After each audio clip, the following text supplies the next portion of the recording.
ஸ்ரீ குருப்யோ நமஹ. ஓம் நமோ பகவதே வாசுதேவாய.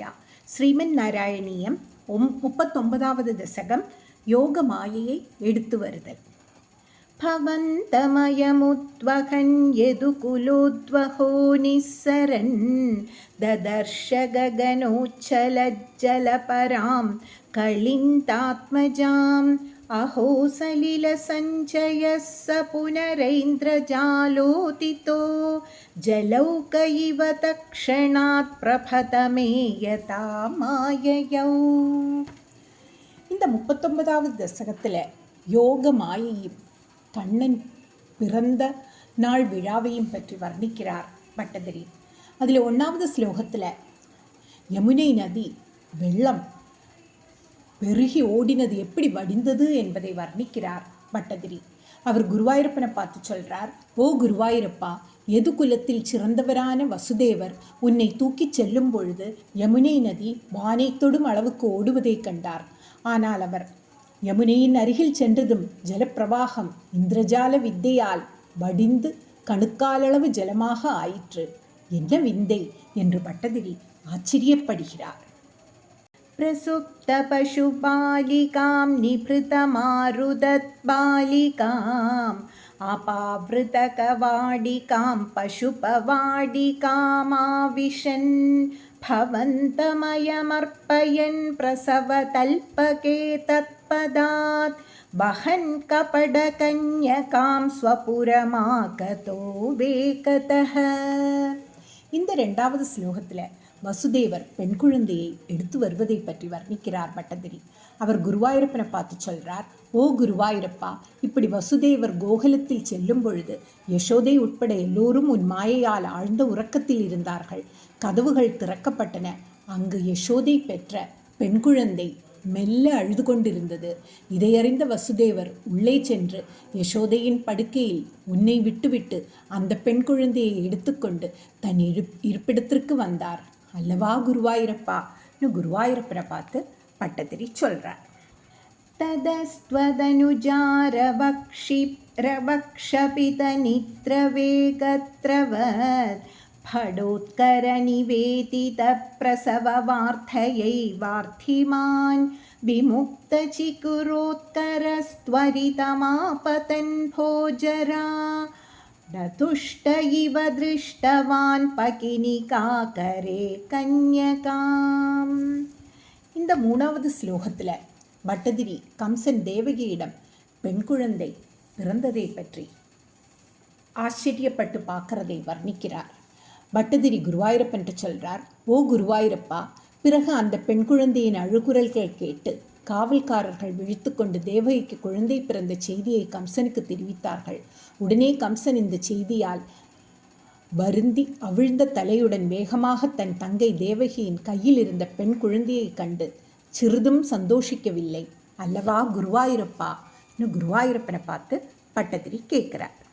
த்ருவம் கபடசாலினோ மதுஹரஸ்ய மாயா பவேத் சாவிதி கிஷோரிகாம் பகினிகா கராலிங்கிதாம் த்விபோ நளினிகாந்தராதிவ மிருணாளிகாமாக்ஷிபன் நயம் த்வதனுஜாமஜாமுபலபட்டகே பிஷ்டவான். இந்த 4வது ஸ்லோகத்தில் கம்சன் மாய பெண் குழந்தையை பாறையில் வீசுதலை பற்றி வர்ணிக்கிறார் பட்டதிரி. அவர் குருவாயூரப்பனை பார்த்து சொல்றார், ஓ குருவாயூரப்பா, அந்த கம்சன் இந்த பெண் குழந்தை நாராயணனின் மாயைதான் என்று எண்ணி தங்கை தேவகியின் கையில் இருந்த பெண் குழந்தையை யானையை இழுப்பது போல் இழுத்து கொண்டு தாமரை குளத்தின் நடுவில் இருந்து தாமரை தண்டை பிடுங்குவது போல் பிடுங்கிக் கொண்டான். பின் அந்த பெண் குழந்தையை பாறையில் அடிக்க முயன்றான். இல்லையா குருவாயூரப்பா? குருவாயூரப்பனை பார்த்து பட்டதிரி கேட்கிறார். ததோ பவதுபாசகோ ஜடிதி மிருத்யுபாஷாதிவ பிரமுச்யதரசைவ சா சமதிருடரூபாந்தரா அதஸ்தலமஜக்முஷி விகசதஷ்டபாஹுஸ்புரன் மகாயுதமஹோகதா கில விஹாய சாதித்யுதே. இந்த 5வது ஸ்லோகத்தில் கம்சன் மாயையின் சுரூபத்தை காணுதலை பற்றி வர்ணிக்கிறார் பட்டதிரி. அவர் குருவாயூரப்பனை பார்த்து சொல்கிறார், ஓ குருவாயூரப்பா, அப்பொழுது அந்த மாயையாகிற பெண் குழந்தை யமன் பாசத்தில் உன் பக்தன் எப்படி விடுபடுவானோ அப்படி கம்சனின் கையில் இருந்து விடுபட்டாள். உடனே வேறொரு உருவத்தை கொண்டு கீழே பூமிக்கு வராமல் பெரிய ஆயுதங்களை ஏந்திய 8 கைகளுடன் ஆகாயத்தில் வியக்குமாறு காட்சியளித்தாள் அல்லவா குருவாயூரப்பான்னு குருவாயூரப்பனை பார்த்து பட்டதிரி சொல்கிறார். நృశம் சதரகம் சதே கிமு மயா விநிஷ்பிஷ்டயா பபூவ பவதந்தக க்வச்சன சிந்த்யதாம் தேஹிதம் இதி த்வதனுஜா விபோ खलमुदीर्यतं जग्मुषी மருத்கணபணாயிதா புவி ச மந்திராண்யேயுஷி. இந்த 6வது ஸ்லோகத்தில் மாயை கம்சனுக்கு புத்திமுதி கூறி மறைந்து விடுவதை பற்றி வர்ணிக்கிறார் பட்டதிரி. அவர் குருவாயூரப்பனை பார்த்து சொல்கிறார், ஓ குருவாயூரப்பா, உன் தங்கையான அந்த மாயாதேவி கம்சனை நோக்கி, பெரும் கொடியவனே, கொடிய கம்சனே, என்னை சிதற அடித்து கொல்லுவதால் என்ன பிரயோஜனம்? இதனால் உனக்கு ஒரு பயனும் இல்லை. உன்னை கொல்லப் போகிறவன் வேறு ஒரு இடத்தில் பிறந்துள்ளான். உன் நன்மையை தேடிக்கொள் என்று கூறி உன் சகோதரியான யோகமாயா பின் தேவர்கள் துதிக்க அங்கே இருந்து பூமியில் கோவில் கொண்டு விளங்குபவளாக மறைந்து விட்டாள் அல்லவா குருவாயூரப்பான்னு குருவாயூரப்பனை பார்த்து பட்டதிரி சொல்கிறார். பிரகே புனரகாத்மஜா வச்சனமீரிதா பூபுஜா பிரலம்ப பகபூதனா பிரமுகதானவாமானினஹ भवन्नितन काम्यया जगदि भप्रमुर्निर्भया कुमारकविमारका किमिव दुष्करं निष्कृपैः. இந்த 7வது ஸ்லோகத்தில் கம்சன் ஆண் குழந்தைகளை கொல்லுதலை பற்றி வர்ணிக்கிறார் பட்டதிரி. அவர் குருவாயூரப்பனை பார்த்து சொல்கிறார், ஓ குருவாயூரப்பா, மறுநாள் காலை கம்சன் மாயை சொன்ன சொற்களை நினைத்து அசுரர்களுக்கு கூறினான். அதை கேட்ட அசுரர்களான பிரலம்பன், பகன் மற்றும் பூதனை உன்னை கொல்லும் எண்ணத்தால் மற்ற புதிதாக பிறந்த குழந்தைகளையெல்லாம் கொன்று பயமில்லாமல் உலகில் திரிந்தார்கள். மனது இரக்கம் இல்லாதவர்களான அசுரர்கள் எந்த தீய செயல்கள்தான் செய்ய மாட்டார்கள் என்று பட்டதிரி குருவாயூரப்பனை பார்த்து கேட்கிறார். तदप शुभमन्दिरे त्वयि मुकुन्दनन्दप्रिया प्रसूदिशयने शये रुदति किञ्चिदञ्जत्पते विबुध्यवनिता जनैस्तनयसम्भवे घोषिते मुता किमुवताम्यहो सकलमाकुलं गोकुलम्. இந்த 8வது ஸ்லோகத்தில் கண்ணன் பிறப்பும் கோகுலத்தின் மகிழ்ச்சியை பற்றி வர்ணிக்கிறார் பட்டதிரி. அவர் குருவாயூரப்பனை பார்த்து சொல்கிறார், ஓ குருவாயூரப்பா, முகுந்தா, நந்தகோபர் வீட்டில் நீ யசோதையின் படுக்கையில் உன் கால்களை அசைத்து கொண்டு அழுதாய். குழந்தை வடிவமான உன் அழுகுரலை கேட்டு யசோதை விழித்து மற்றும் கோபிகள் தங்கள் உறக்கத்தை விட்டெழுந்து நந்தகோபர் மற்றும் நகரமெங்கும் நீ பிறந்த செய்தியை அறியச் செய்தார்கள். குருவாயூரப்பா, பட்டதிரி மனமுருகி நான் எப்படி சொல்வேன் என்று ஆனந்த கண்ணீர் பெருகினார் அந்த கோகுல உற்சவத்தை. இதையறிந்த கோகுலம் நகரம் முழுவதும் ஆனந்த பரவசம் அடைந்தது அல்லவா குருவாயூரப்பா. குருவாயூரப்பா, கைத்தோழாம் கைத்தோழாம் கைத்தோழாம்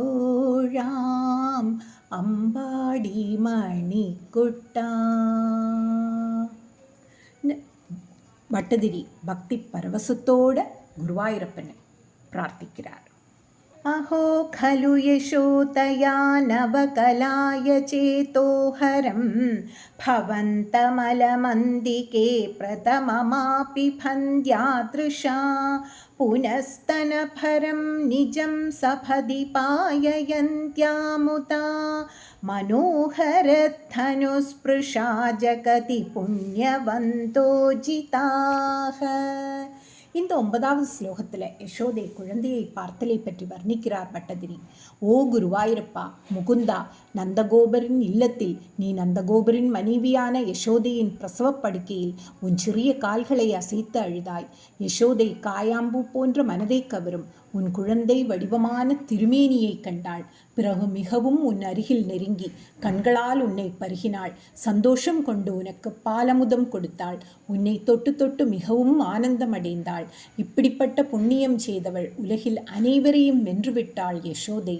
அவள் செய்த பாக்கியம்தான் என்னவோ குருவாயூரப்பான்னு பட்டத்திரி குருவாயூரப்பரை பார்த்து சொல்கிறார். இந்த ஸ்லோகம் நாம் படிக்கும் பொழுது நமக்கு எப்பொழுதும் நினைவுக்கு வருவது பாபநாசம் சிவன்ஸ் அவர்களின் பிரபலமான கண்ணனின் பாடல் வரிகள். என்றும் எப்போதும் இந்த பாடல் ஒலி மனதில் ஒலித்துக்கொண்டே இருக்கும். என்ன தவம் செய்தனை யசோதா, எங்கும் நிறை பரபிரம்மம் அம்மா என்றழைக்க என்ன தவம் செய்தனை, என்ன தவம் செய்தனை. இந்த ஸ்லோகத்தை படிக்கும் பொழுது குலசேகர ஆழ்வாரோட பாசுரமும் நினைவுக்கு வருகிறது. திருவிலேன் ஒன்றும் பெற்றிலேன், எல்லாம் தெய்வ நங்கை யசோதை பெற்றாளே. भवत् कुशलकाम्यया सखलु नन्दगोपस्तथा प्रमोदपरसङ्कुलो द्विजकुलाय किन्नाततात् तदैव पशुपालका किमु न मङ्गलं ते निरे जगत्त्रितयमङ्गलत्वमिह पाहि मामामयात्. இந்த 10வது ஸ்லோகத்தில் நந்தகோபர் தானங்களை செய்வதை பற்றி வர்ணிக்கிறார் பட்டதிரி. அவர் குருவாயூரப்பனை பார்த்து சொல்கிறார், ஓ குருவாயூரப்பா, அப்பொழுது நந்தகோபர் மகிழ்ச்சியில் மூழ்கி உன் நலத்தின் பொருட்டு அந்தணர்களுக்கு எல்லா விதமான தானங்கள் கொடுத்தார். எல்லா கோபர்களும் உன்னை குறித்து மங்களமான செயல்களை செய்தார்கள். இப்படி 3 உலகிற்கும் மங்களத்தை அளிக்கும் நீ இங்கே இருக்கும் என்னை எல்லா வியாதிகளையும் போக்கி ரட்சிக்க வேண்டும் என்று பட்டதிரி பிரார்த்திக்கிறார். அப்படியே நாமும் குருவாயூரப்பனின் திருமலர் அடிகளில் பிரார்த்திப்போம். சர்வத்ர கோவிந்த நாம சங்கீர்த்தனம் கோவிந்த கோவிந்தா.